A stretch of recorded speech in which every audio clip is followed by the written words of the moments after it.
Yeah, I would classify this myself as a medium-sized basin. As you can see, it's probably 60, 80 feet across here, and pretty good size. I know we're going to focus a little bit on smaller basins further north a little bit later. So this will be the largest one we see this week or this trip, but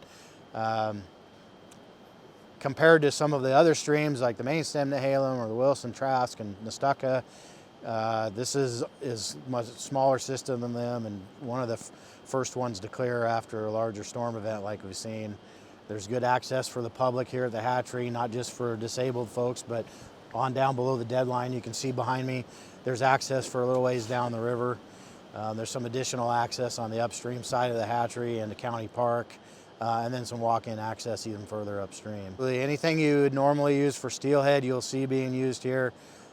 Depending on your preference, a lot of bobber fishermen with beads or jigs, worms, those type of things, even bait. Drift fishing on the bottom, of course, popular. Spinners, spoons, you'll see some people casting those. There's even a few fly fishermen that come here. So it's pretty much wide open, any technique you want. The water's big enough to accommodate any of the standard techniques that you'd see on a steelhead stream. So our theme for this today has been try to introduce folks to some of the smaller water basins on the north part of the coast, where they can have some fishing opportunity when other streams are higher or just coming in, or even in shape, but maybe higher and you like to fish them. So we're on the Nicanicum River right now. This is one of the larger of the small streams, we'll call it. So yeah, small.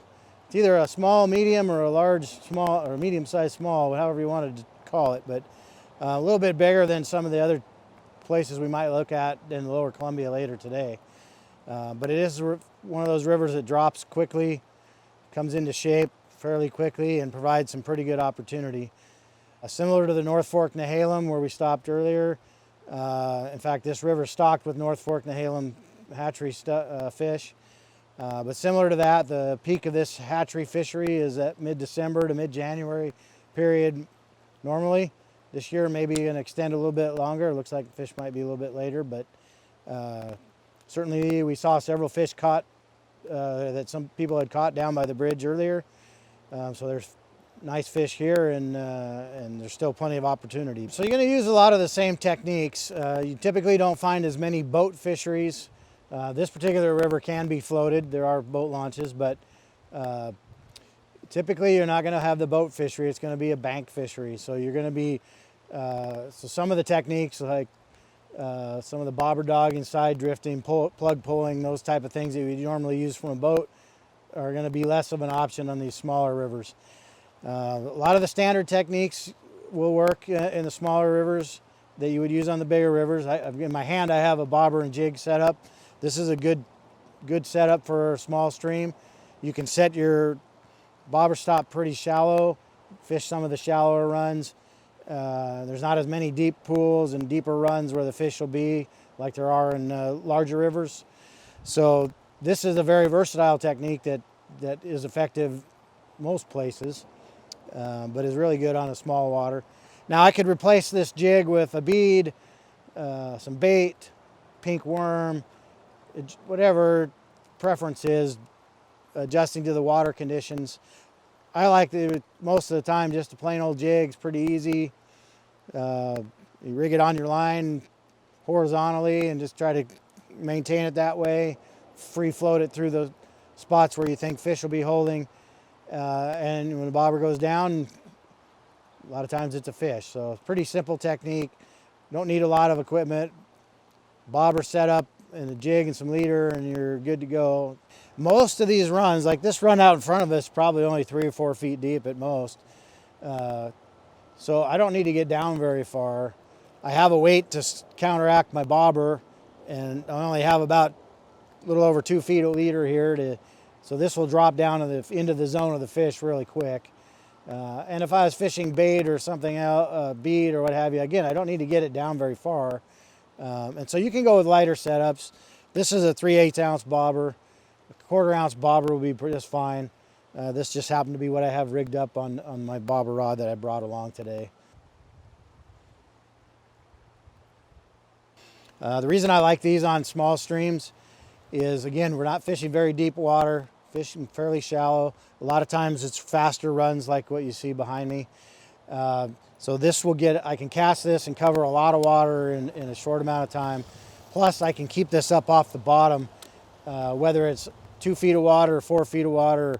You know, in the bigger rivers you've got 8 or 10 feet of water sometimes that you're fishing, but in these streams we're fishing mostly 2 to 4 feet of water, maybe 5 feet in some of the bigger holes.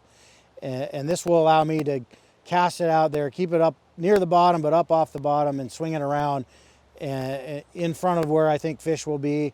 And the traction from the blade will actually draw fish from a distance as well if they're fired up and ready to chase it down.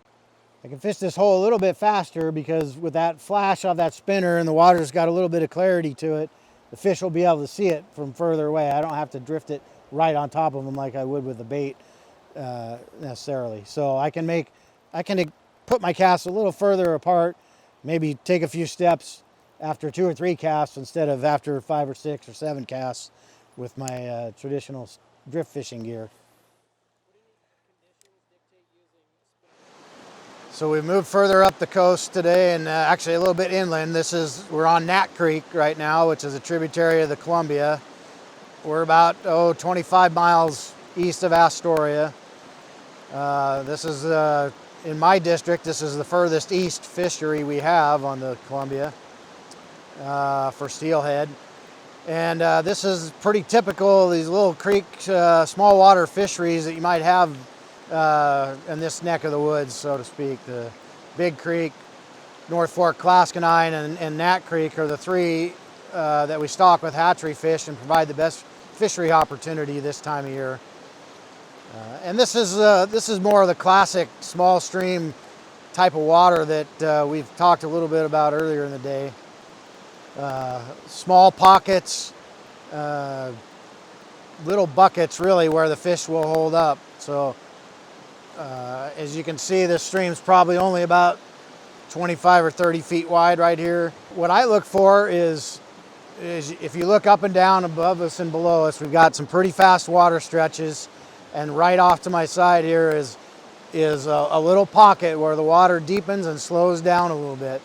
So these fish that are moving up the stream, they're not going to stay in those real fast water sections, especially these higher flows.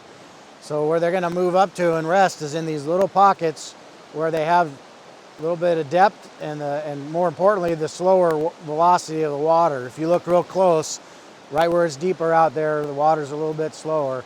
And there's some kind of current break, rocks or what have you at the top here. And so you're talking about little slots where the fish are going to be if they're there. Don't be afraid to cover a bunch of water, because it's not like you're going to find, in most cases, a big long stretch with a whole bunch of fish in it. You're going to find these buckets where only maybe 1 or 2 fish may hold up in, 3 or 4, and some of the bigger ones maybe, but oftentimes just 1 fish, and sometimes you may be in between groups of fish. There might not be any fish there. So there wouldn't be much point in fishing this spot for half an hour or an hour. If there's a fish there, and it's going to bite, you're more than likely going to get it in the first few minutes, first 5 or 10 casts. So I probably wouldn't give this more than a couple dozen casts.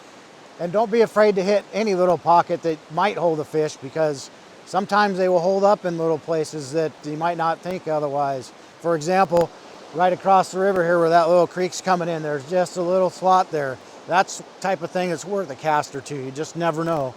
It's not, not going to spend a lot of time there, but if the more of those type of things that you put your bait through a couple of times, the more often you're going to pick up that odd fish here and there.